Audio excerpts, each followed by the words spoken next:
وأشهد أن لا إله إلا الله هو الذي في السماء إله وفي الأرض إله.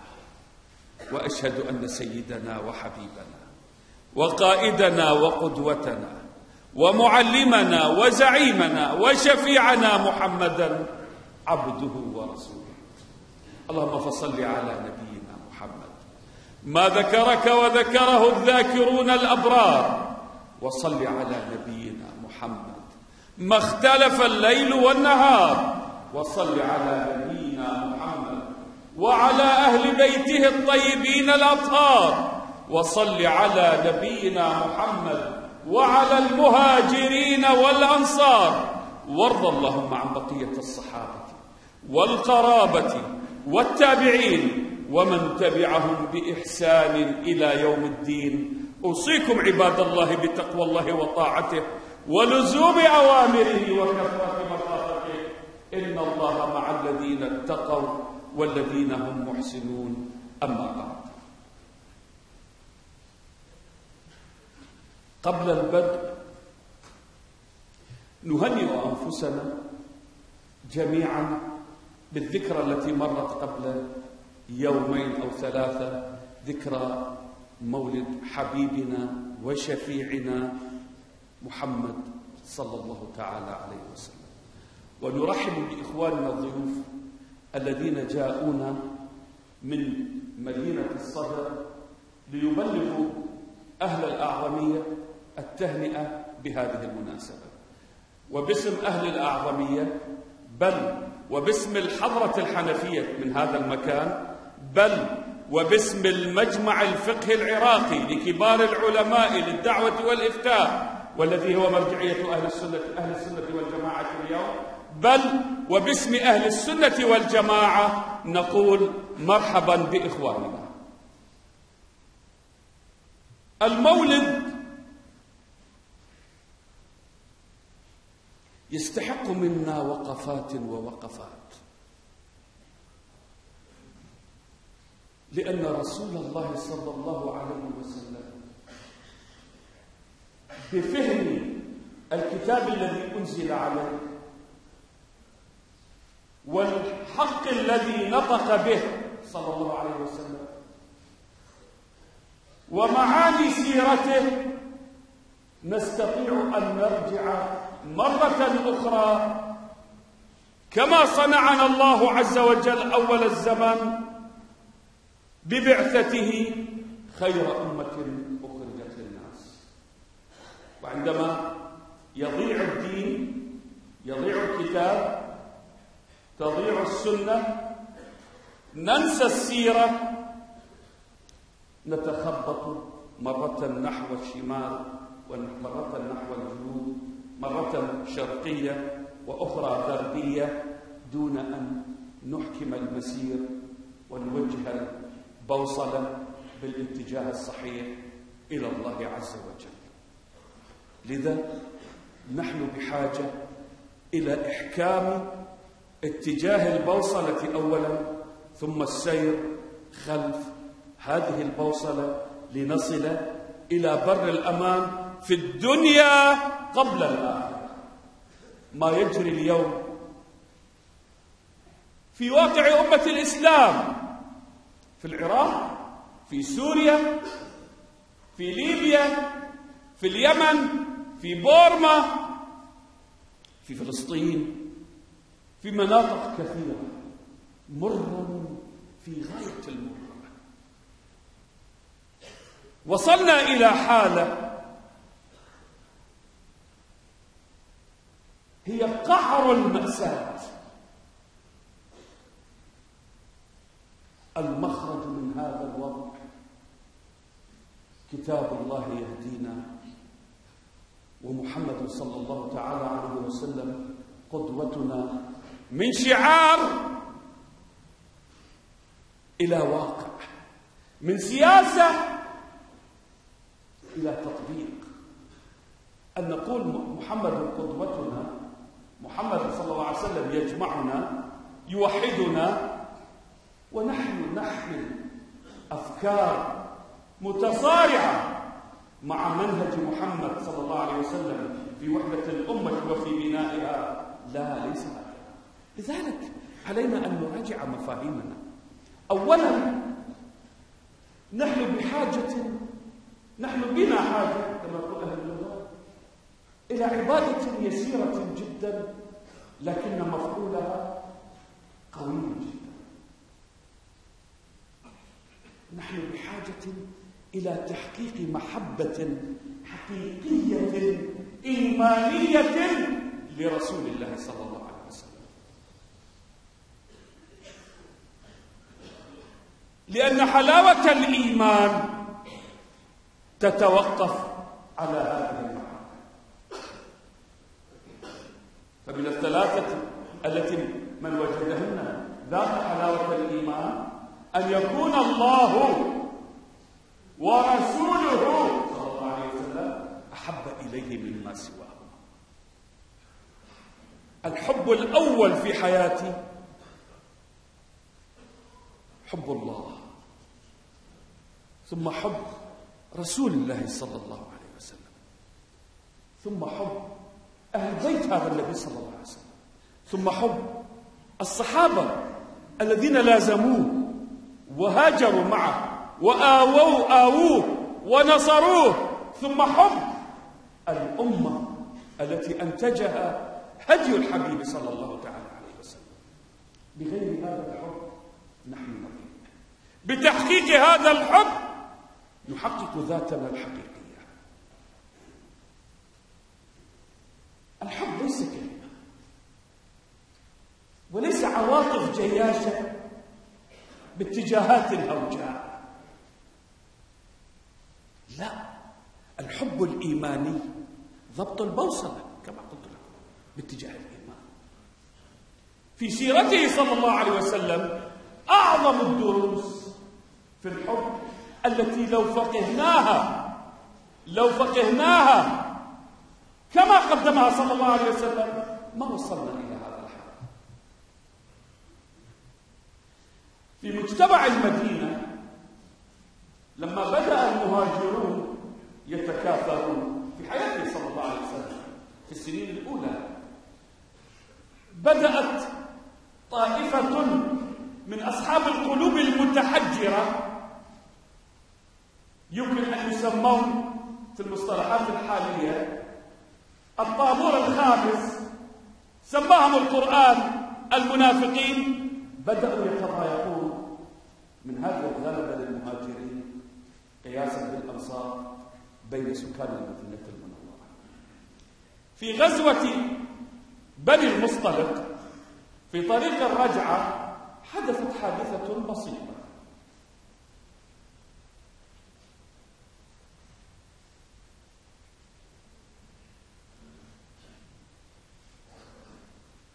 غلامان من مهاجرين وأنصاري وقفا على بئر للتزود بالماء في طريق العودة، فوقف المهاجري الأنصاري،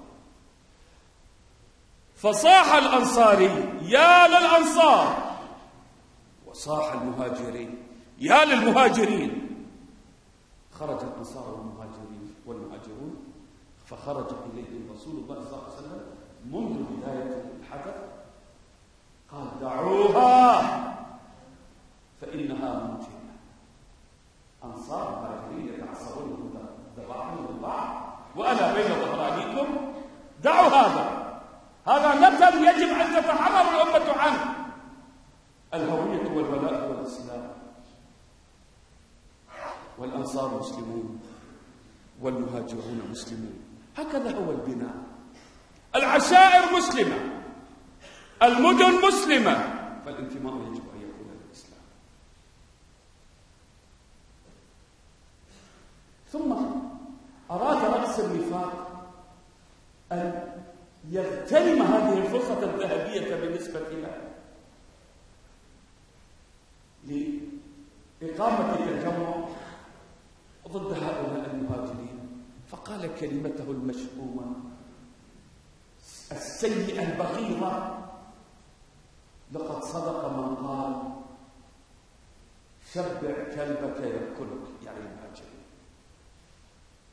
ثم قال: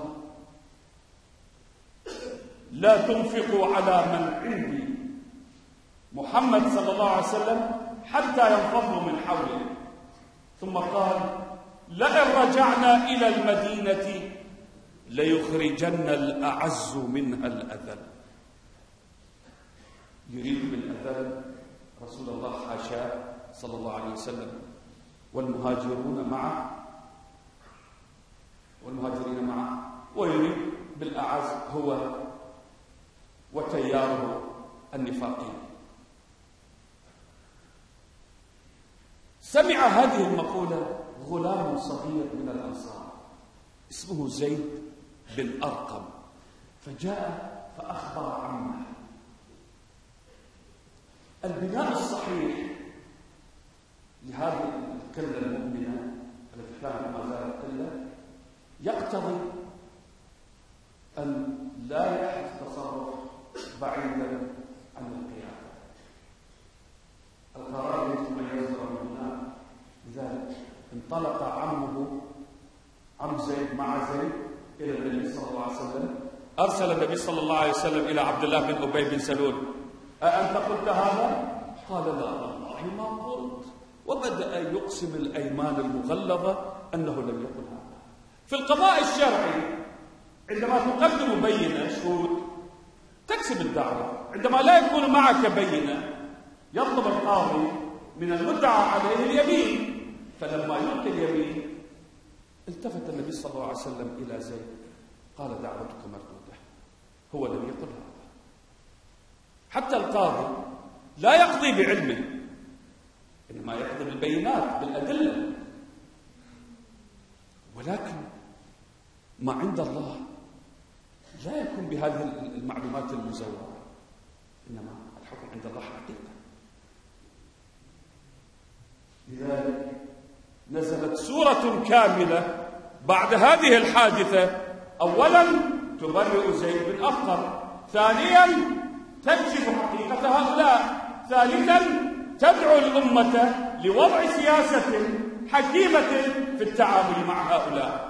فأرسل النبي صلى الله عليه وسلم إلى زيد بن أرقم الذي خرج مجروحا لأن شهادته قد ردت، فأسمعه ما قال الله: إذا جاءك المنافقون قالوا نشهد إنك لرسول الله والله يعلم إنك لرسوله والله يشهد إن المنافقين لكاذبون.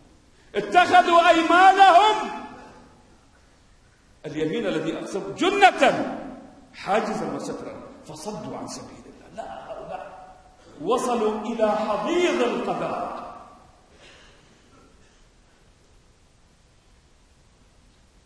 هم الذين يقولون: لا تنفقوا على من عند رسول الله حتى. القرآن يخلد هذه المقولة ويشهد لزيد أنه صادق.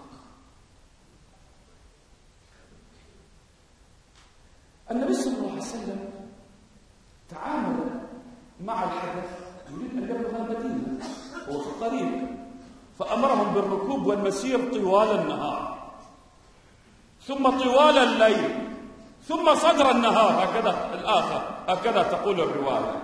يعني أكثر من 24 ساعة هم يركبون الدواب ويسيرون في الصحراء. فأجهدوا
يقول نحسن إليه ونتلطف به ما دام فينا. ترى هل ارتقينا في نظرتنا إلى الآخر إلى هذا الارتقاء؟ هذا هو حب النبي صلى الله عليه وسلم، هذا الذي ينبغي أن نتعلمه. أنت تحب النبي صلى الله عليه وسلم؟ هذه سيرته، هكذا كان يتعامل مع المخالف المنافق.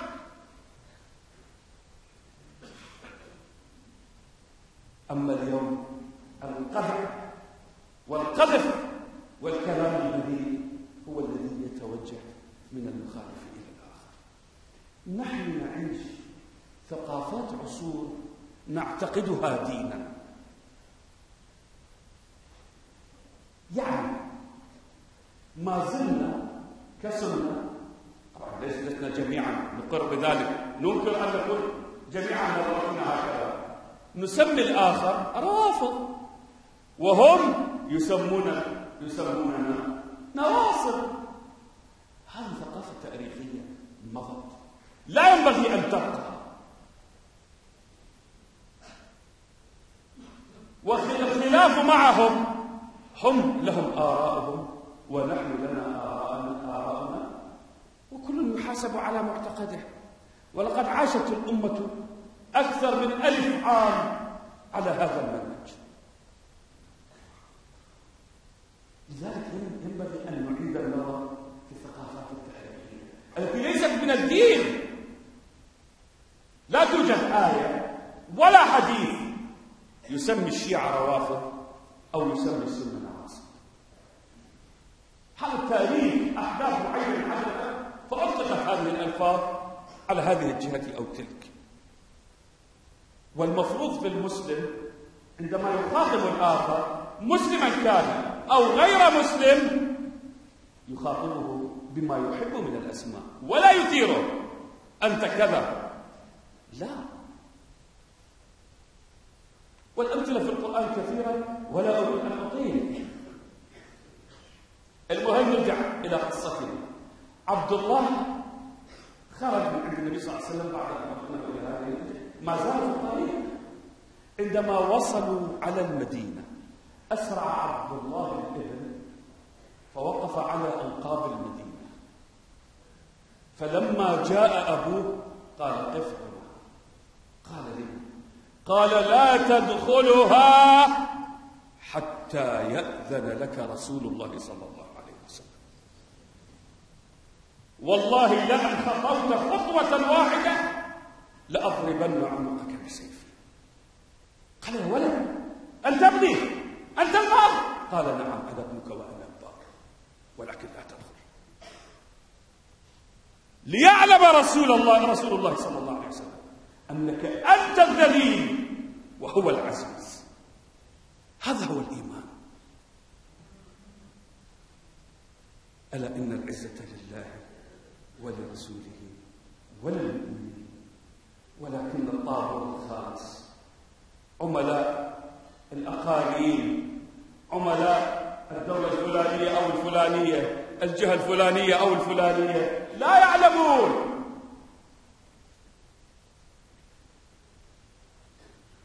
يجب أن نحيي هذه السنة. وجاء رسول الله صلى الله عليه وسلم وهو الذي أذن له بالدخول قال فعرف هذا المنافق المعنى الحقيقي للعزة والذلة على يد أحب الناس إليه. وهكذا ينبغي أن نكون. لذلك إحياء مناسبة المولد، هذه نقطة مهمة. إحياء المولد بإحياء محبته في القلوب أولا، وإحياء هذه المعاني في النفوس، وليس بالألعاب النارية أو الخلاعة. وينبغي لكل أب أن يراجع بيته، لكل أخ، لكل زوج.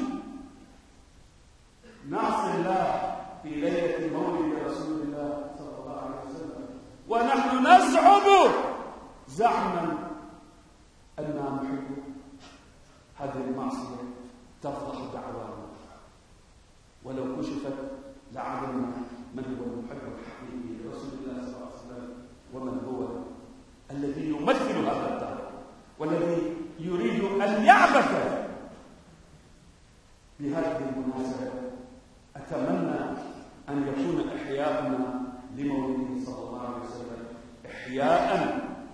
بالاقتداء الحقيقي به بالمعاني الكبيرة التي زرعها في نفوس هذه الأمة، لا بالمعاني الهابطة التي ليست من الدين وليست من سنته صلى الله عليه وسلم وليست من منهجه ولا ترضي الله ولا ترضي رسوله صلى الله عليه وسلم. أقول قولي هذا وأستغفر الله لي ولكم ولسائر المسلمين.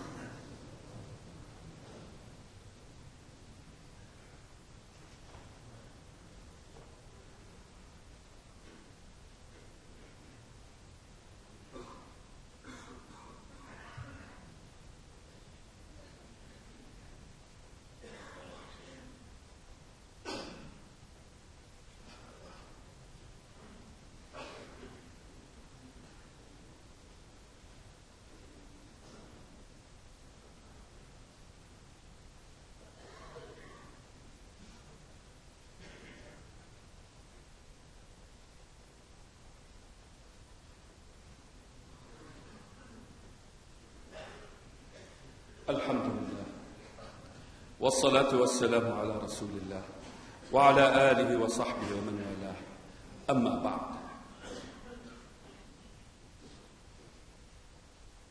يجب أن نسمعها صريحة فصيحة. لا يمكن لمسلم صادق الإسلام صادق المحبة لرسول الله صلى الله عليه وسلم أن يكون كما يقولون في العصر الحديث إرهابيا. لا نرضى جميعا بالإرهاب والدموية، ولقد دفعنا ثمنا باهظا بسبب هذه الجرائم باسم الدين من الطرفين الثمن باهظ، ومن الطرفين هناك من قام بأعمال. لذلك نبرأ إلى الله من هذه الجرائم التي ارتكبت باسم الدين. أولا، نحن بدأت تنتابنا مشاعر الفرح مع قرب تحرير وإعادة الرمادي. ستعود الرمادي بإذن الله، ونحن مسرورون بهذا، لأن الكثير من إخواننا النازحين والكثير منهم الآن بيننا سيعودون إلى ديارهم بإذن الله عز وجل عاجلا غير آجل.